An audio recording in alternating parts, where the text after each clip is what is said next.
সমস্যা কি হচ্ছে? হ্যাঁ। ভালো করে বুঝতে বলো, আমি ভাত খেতে পারছি না।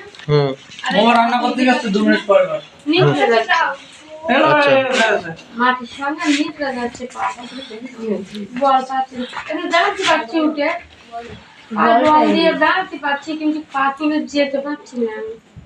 আচ্ছা মানে এটা কবে থেকে হচ্ছে? মানে এই প্রবলেমটা কবে থেকে হচ্ছে? এই 2 মাস হতে যাচ্ছে, আর কদিন বাকি আছে।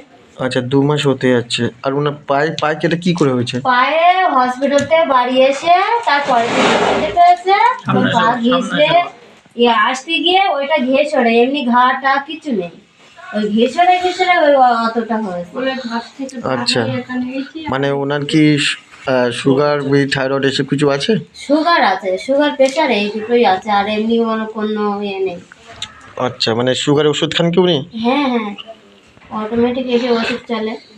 আচ্ছা, হসপিটালের ওষুধ চলে না, ওই প্রাইভেট ডাক্তারের ওষুধ চলে। আমার ফ্রি ওষুধ শুট করে। আচ্ছা, এবার যদি ধরুন আবার আমরা যদি ওনাকে ট্রিটমেন্ট দিই, আপনার তো অনেক হসপিটাল আপনারা গেছেন, ঠিক আছে, সেখান থেকে তো ফেরত এসছেন, নানান হসপিটালে গিয়ে আপনার মেডিসিন অনেক টাকা খরচা হয়ে গেছে। এবার আপনারা যদি আমি যদি ওনাকে নিয়ে যাই হসপিটালে যদি ফ্রি ট্রিটমেন্ট করার জন্য, আপনারা কি পারমিশন দেবেন?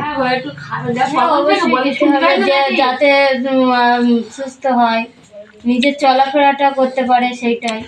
দেখুন, প্রথমে ওনার পাটা তো আমরা দেখবো, আর দ্বিতীয় কথা হচ্ছে ওনার যে প্রবলেম হচ্ছে, যে আগে যে থাইরয়েড সুগার ওগুলো আমরা চেক করব, ঠিক আছে? থাইরয়েড নেই, ওই সুগারটা আর প্রেশারটাই আছে, প্রেশার বাড়া। আর পাটা কীভাবে অ্যাক্সিডেন্ট হলো? ওনার পাটা কী করে অ্যাক্সিডেন্ট হয়েছে? হ্যাঁ, আচ্ছা আচ্ছা আচ্ছা, ঠিক আছে, আমরা দেখছি কি করা যায়।